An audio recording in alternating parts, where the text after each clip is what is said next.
We're breaking down the top 10 quarterbacks.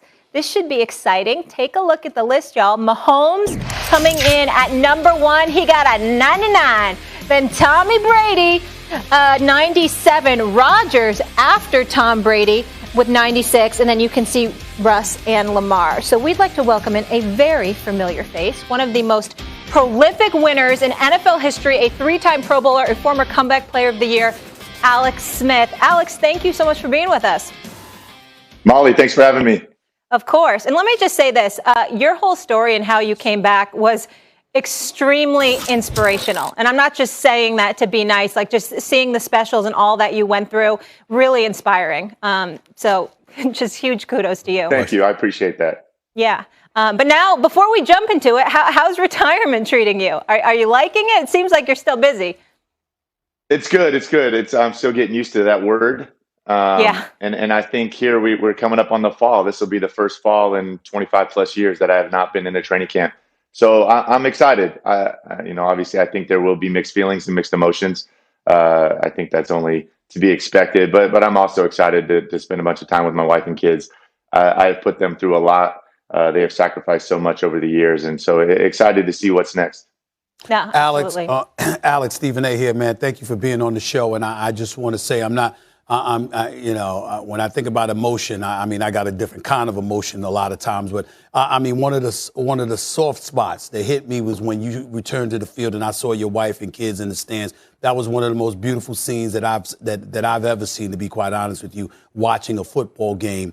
And I want to ask you, now that you've retired, after that horrific injury, could you explain to us why you decided to come back in the first place, considering the fact that you've now elected to retire? Absolutely. I think it's because of, for me, the last 6 months here since the season's ended, I honestly feel like I have zero limitations. I don't think there's anything out there mentally for me and physically that I can't go attempt to try and do. I have to adapt. I'm going to have to adapt the rest of my life because of what happened to me. But I don't feel like I have any mental limitations. And that's an amazing feeling because throughout my recovery process, Stephen, I built up a lot of walls about the things I would never be able to do again, about the things that I had lost forever.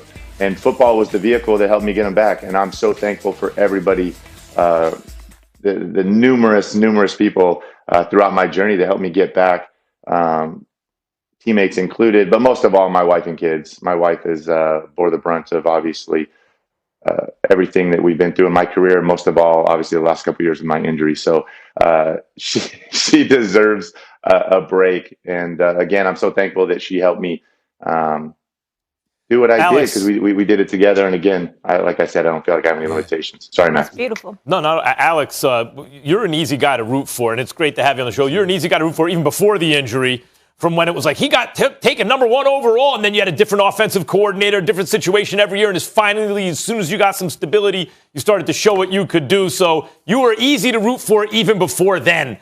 I want to get to the Madden stuff, though.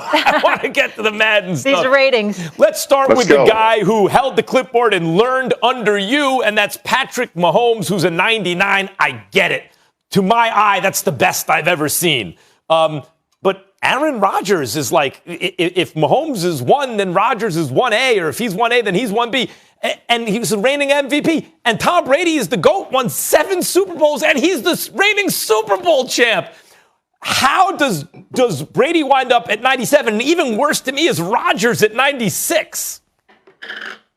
Max, I think you hit the nail on the head. This was the first thing that jumped out to me on the list. This is the easiest adjustment on there.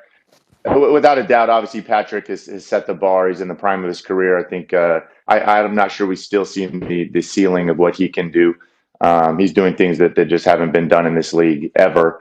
But then you take, like you said, Aaron, I don't know how you take the reigning MVP, arguably one of the greatest statistical quarterbacks of all time, a generational talent, who is coming off one of the greatest quarterback seasons ever, and you give him a 96. So for me, that jumped right off the list. And then you said it, the great outlier, Tom Brady. He's won more Super Bowls than any NFL franchise. By himself. This is going on 7. I understand that he's turning 44 this year. I still think we can't put him in a box. I mean, he's continued, I think, to defy the aging process, and every year I think this is the year he's gonna decline, and he continues to obviously contradict that. So those three, I don't know how you would put one ahead of the other. In my mind, they're all 99s. When I watch these quarterbacks play, particularly in this day and age, Alex, I think about Drew Brees and how exceptional he looked before he retired. I think about Tom Brady, how exceptional he continues to look. But it also feels like guys like that are basically holding, they've got the folks that look at traditional quarterbacks and are holding on to them for dear life, because Lamar Jackson is not traditional, not with his running ability. Patrick Mahomes is not traditional because we see all the things that he could do with his feet. He was running for his life. They said he ran for about 400 yards in the Super Bowl. That was scrambling for his life against Tampa. We know that Aaron Rodgers, as beautiful of a passer as he is, he can scramble with the football as well. When you look at the quarterback position in today's day and age, do you see that the ability to be mobile is just a plus, or is it an absolute necessity and a requirement to succeed in the NFL in this day and age, obviously with the exception of the Tom Brady's of the world? Yeah, I mean, I don't think it's a requirement. I think we've seen progress in the position. I think we've seen progress in the NFL. I don't think you have to look too far back. 20 years ago, a guy like Lamar maybe wasn't going to get an opportunity. This was the, quote unquote, could he be a pro-style quarterback? I think that has come and gone, and thank God. I think we're seeing guys playing the position that have tool sets that are vast, and we're seeing offenses and coaches that are putting them to use. And I think it's amazing to see in the NFL, to see that progress. I think quarterback position was kind of the last bastion, really hold out a little bit of that kind of archaic mentality. And it's been amazing to watch these young guys come in and that are really running an extension of a lot of times the offenses that they ran in college. So in my mind, this is one of the best times in history for quarterbacking, to see a guy like Patrick, Kyler, Josh Allen come in with the tool sets they have and to be able to use them all. I think, like I said, from a fan perspective, for me, I know I have a ton of fun watching all these guys that do it a different way, get to do it their own way, and have that opportunity. Alex, sorry to jump you, but speaking of doing it their own way, what did you think of Aaron Rodgers' press conference the other day? Because we were all riveted, 30 minutes, and it felt cathartic, just hearing him so raw and real. But you playing the position at such a high level for such a long time, what did you think of that?